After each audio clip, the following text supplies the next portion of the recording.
Stan Gibilisco here, proprietor and operator of amateur radio station W1 GV Whiskey 1.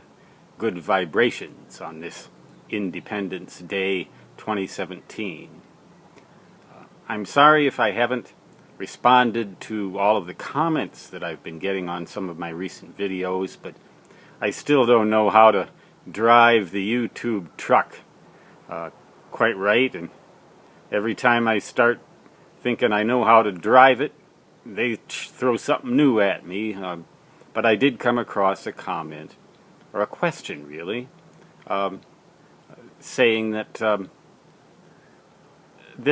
I wonder what, this is what he said, I wonder how are we going to deal with 11 years of rotten propagation conditions coming up? I'm a brand new ham, and is that what I have to look forward to?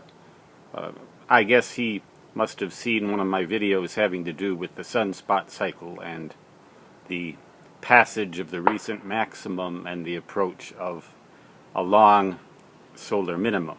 We don't know exactly how long. It might be a part of the 11-year cycle. There are other scientists that say that quite possibly we may be in for a sort of a Maunder minimum repeat, in which we may have decades of low sunspot activity and low ionospheric activity. But that doesn't necessarily translate into poor propagation conditions.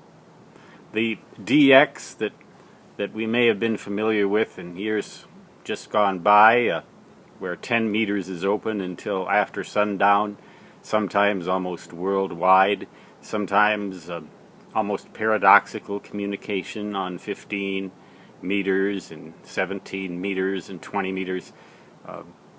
Though we may see less of that, we almost certainly will see less of that. Less auroral propagation possibly, decreased likelihood of a catastrophic solar coronal mass ejection, however, so it's not all bad. But the really good news is that sunspot minima are usually attended by enhanced propagation conditions on the lower high-frequency ham radio bands, particularly 160 meters.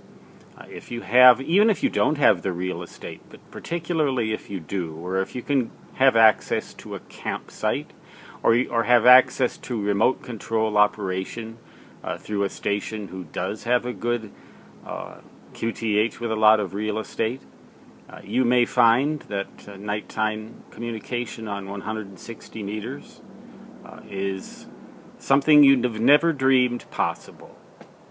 And 80 meters also, worldwide communication at night will be possible on that band, and it'll be more reliable than 10 meters usually is at its best. The only problem, of course, is that you won't. There's a bug flying on my. It's telling me, "Hey, Stanley, you're full of baloney." No, this is what I really wanted to say. That no, you don't necessarily have to dread the sunspot minimum. You just have to know how to ride the waves. And as the waves come, so we radio hams shall ride them. Stan Gibilisco is signing off. Until next time, so long. And 73